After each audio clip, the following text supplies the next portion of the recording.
Jason, you're here again at the Gadget Show Live. I'm sure you said last year you wouldn't be here. Yeah, a lot of people have pulled me up on that, yeah. And to be honest, until about 2 weeks ago, we weren't going to be. But we're kind of helping out, filling a space that was otherwise impressive. left. I mean, impressive. I pan down. You're all the way down to the other side of the... Yeah, it's a fairly long one this time. But we're just concentrating on gaming. That's all we can do in the time given to us. So, yeah, bring a few arcade caps up and a few retro machines and away we go. So you've got some machines here that I remember Munchman myself, and of course Astro Wars. I can't say classic Astro Wars. Yeah. Yeah, we've sort of set out a few more of the old tabletop games this year. A few others like Amidar and Frogger and stuff that.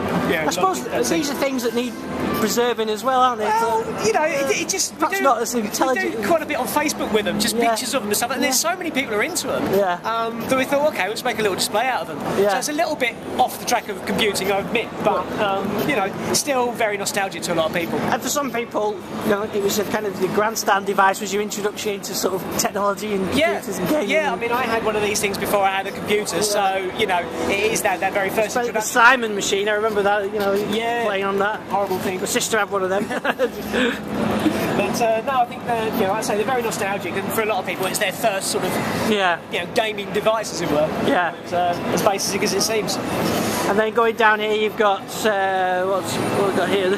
Tomographic System, which is on pause in a minute. So yeah, quite. What, is this mid-90s, is it?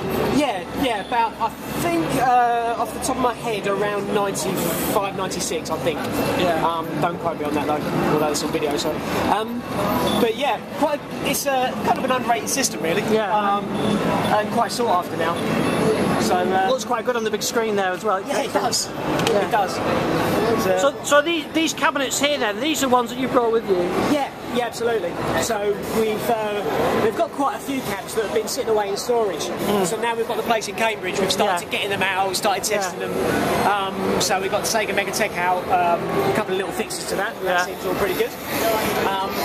It's quite an interesting machine, really, because it's basically just a Mega Drive in an arcade cab.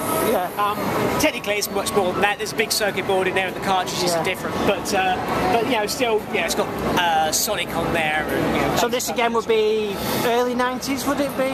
Yes, I think so. I'm not so much up on this one, but yeah, I mean, it's going to be around the sort of times that the Sega Mega Drives are out. So like 1988 then. Oh yeah, there you go. So yeah, quite a nice system though, but it works slightly differently from everything else. Because in most of these machines, you put your 30p in or whatever, and you play the game. This you buy time.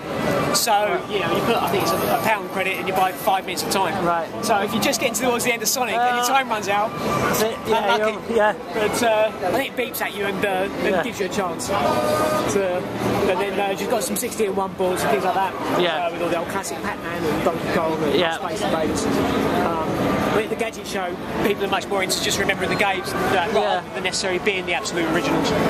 So, I guess that these take quite a bit of upkeep though. These are more specialist components, so you can't just go and buy a BBC like you could buy another BBC Micro and swap the boards out. They're a pain, is the honest answer. I'd like to say that everything's original, but they're not. You know, we've had various problems with various machines. A couple of originals, like Megatech is. We've got a couple down there that are original, but a lot of them you have problems with monitors, and then more and more difficult to find spare parts for. And it's much easier just to stick in a VGA, you know, CRT screen, and just go from there. So it's more. This is much more of a you know, remembering how it was and something approximating it. We have got, although not working, sort of the original Space Invaders cab, Centipede and Gorf, and some of those real originals, which they're all American, but I'm hoping that we'll get those up there. And that'll be on display in the museum. These are just for taking out, having a bit of fun with.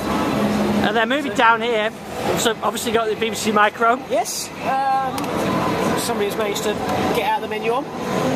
But yeah, we've got the BBC Micro there and lots of old games on there. So we've got the NMC card with all the old games running.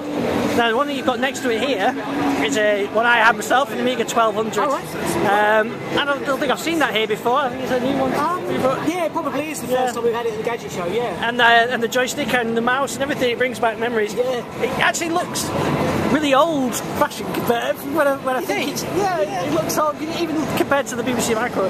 But, right, no, yeah, I think that's a fantastic machine. I absolutely love mine. they're very powerful, yeah. They were used a lot through graphics work and videos and things like that, which was, you know, something to their credit. But some great games on there as well. So Shadow of the Beast, that was the one I used to play. Grand Prix. Probably on there somewhere. Yeah. So, we've got the same sort of thing in there. We've got a CF card, right, acting as the hard drive, and a load of games there ready to play. So, yeah, no, good machines. And then, moving down here, Doom running on a Jaguar. We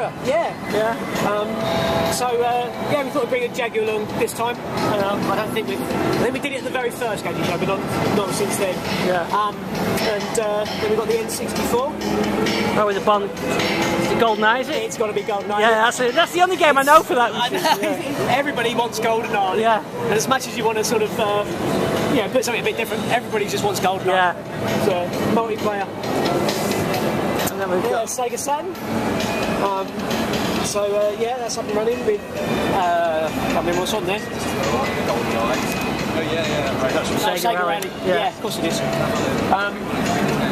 Sega Rally. We haven't quite got the 3DO up and running yet. Oh, that's 3DO. I was going to say, what was that? Yeah. So it's Panasonic's game console. Not a bad machine, really. Yeah, their only games console I can think of. I think it is. But obviously didn't sell very well at the time. But it wasn't a bad machine. It's quite a powerful machine. Yeah. So unfortunately, being the very first day here, we've sort of made a couple of boo-boos, so we've got some extension leads that don't quite reach, so we've got to wait for another mains cable for that one. Okay, so we've got some more cabs. Yeah, we've got X-Men on there, 50 in one board, and then it would be complete without Street Fighter. Oh yeah. So that gets a lot of love. Yeah. We played quite a lot today. Oh, here's something a bit slightly different. So I think you brought this up to the to our event in September. Yes, did. Yeah, the MSX. Again, same problem here. We've got all mains cables down that end. It doesn't quite reach up here. So we'll fix that tonight. So we've got the MSX and we've got quite a few cartridges for it, which is fairly uncommon. So they're out to play. I remember having at school the MSX, the Yamaha one with the music chip in it. Yeah, they're mostly basically the same now. They'll play the same games. Yeah.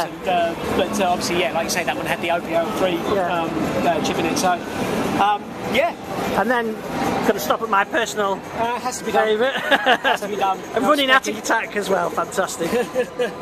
So this is your little mod that you've got on the back there. Yeah, so again, we've got, like a lot of the machines, we try and find ways of making the games accessible. Yeah.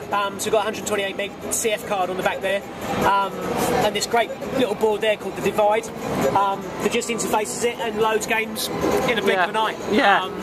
So for those who prefer the games rather than the hardware, it's great. Yeah, you've got all the games there if you're into the hardware. Because I've still got my Spectrum loading off tape. I load it from a WAV file for a PC, but that's a lot easier. Yeah, no, it is. I mean, they're just there instantly. So, but we did have, I think, on the very first Gadget Show, we had a tape player next to it, and you could press play and hear it. And it's kind of like, one of those sounds that drew people in. They heard it. What sound does that come from? I recognise that sound. But I'm not sure many kids now would wait 5 minutes to play. No. But that's why we have to do things like that, because if you want to see a few different games, there's no way they're going to do it. Even us, as adults, we won't play that long anymore. No. Then we've got Donkey Kong on the Atari 600. Yeah. This one gets quite a lot of people interested. Yeah. Donkey Kong being a classic game, honestly. Yeah. And you've got that Tetris on the Nintendo. NES. Yeah. And then the Atari 2600 down the very end there, and then Pong right at the very end. Which the user group was my dad's favourite for some reason. Yeah, got the 2600 on Pong. Pong. I think that was the most complexity you could handle. It's one of those things, people just love it. It is just so simple. And it is, it's the birth of all this sort of stuff, really, isn't it? Yeah. So you're saying you're ready for the move. You talk about the move. You're moving to a new location in Cambridge. That's it. Yep. And you've got the 128K campaign, which we did talk about on the podcast. So how's that going, and how's the move going? It's not going too bad at all. It's been difficult because we've got builders in doing some sort of things with the building anyway. So as soon as they're gone, we can really start properly. But we've got some stuff in there. We've got some desks upstairs. We've got some stuff laid out. The arcade cabs have moved in. We're getting going. But there's a load more to do yet. Yeah. So, it's just a case of getting what we can get done with the money we've got, and then we're just sort of out to get this 128k. You know, as and when that happens. So we've got another couple of companies on board as well. So I'm hoping that we'll put a press release out those fairly soon, which is sort of towards that 128k, which is really good news. And he's aiming to open in the summer. Yeah, July is what we've said. I mean, it will be July. That end of story. The question is, how finished will it be? And I think we already know the answer is, well, it'll be what it'll be. But you know, if we can get the doors open, get people through, start to build up an interest in it, then hopefully it'll look after itself. And that's the thing; it's going to be open to the public, so people can come down. Yeah, absolutely. I mean, we're looking at opening sort of 5 days a week, but they won't be the Monday to Friday. It'll be sort of Wednesday, Thursday, Friday, Saturday, Sunday, that kind of thing. So yeah, hopefully it will just be open, and you'll just be able to come and drop in. And that's fantastic, and I guess you can get a lot of education trips around there, get the schools. Probably during the week will be more around the education side of things. We're building a sectioning off the classroom area at the moment, and we'll have a whole fleet of BBC micros in there. So it's going to look like those classic 80s classrooms. So yeah, it's looking good. And if people want to get involved or donate or just get more information, where's the best place to go? Website. If you go to the website, which is www.computinghistory.org.uk. Well, what we're trying to do at the minute is get people on our Facebook and Twitter pages. Facebook is something.